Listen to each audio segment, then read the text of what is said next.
I have a cylindrical vessel.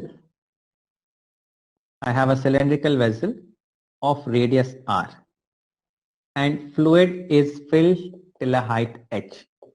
So I have a cylindrical vessel of radius r and what do? I fill the fluid till a height h. Fine.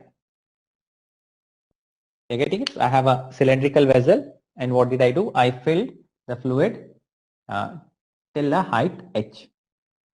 Now,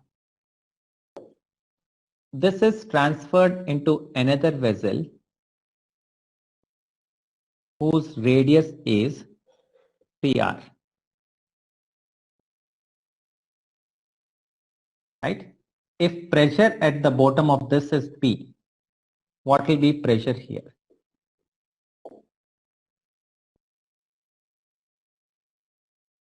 I hope the question is clear. So what does the question says?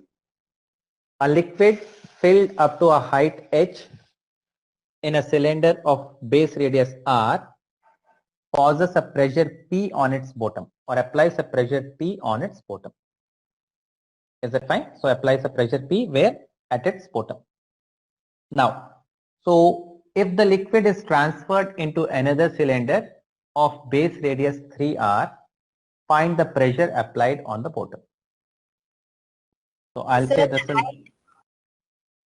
height is h in the first case, we don't know. We have to find it in the second case. I'll say this is 1, this is 2. The question is pressure on bottom of cylinder 1. Pressure on bottom of cylinder 1 is P. If that liquid is transferred to cylinder 2, if the liquid is transferred to cylinder 2, find pressure on the bottom. Find pressure on the bottom or base, right? That's what is the question. You draw the two rough figures and you can write down the question. Yeah, let me see whether you can do this or not. Ronak says 9p. Okay. I'll use the formula that you know. Volume of this is how much? Can I write pi r square h? Is that fine? Yes. Okay, I'll use the formula that you know. You are comfortable with pi r square h, or I'll write pi r1 square h1. Is that fine? Volume of this is pi r1 square h1. What is volume of this? V2 equal to, can I write pi r2 square h2? Yes, sir. Now, can I say V1 equal to V2 because it is liquid? Yes, sir. So V1 equal to V2. So can I say pi R1 square H1 equal to pi R2 square H2?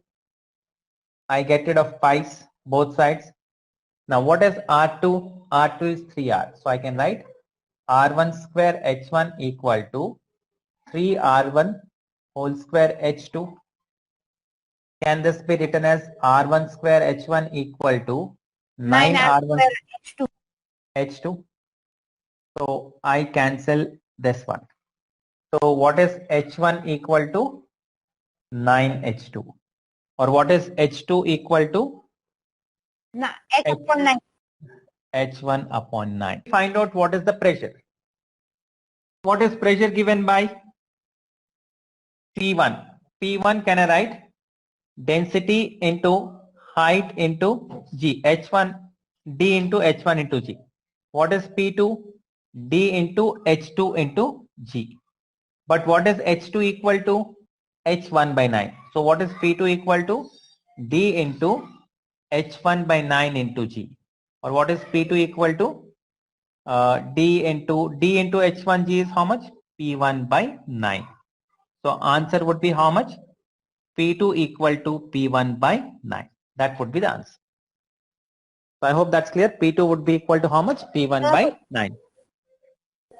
So, yes. So what did you do in the last step?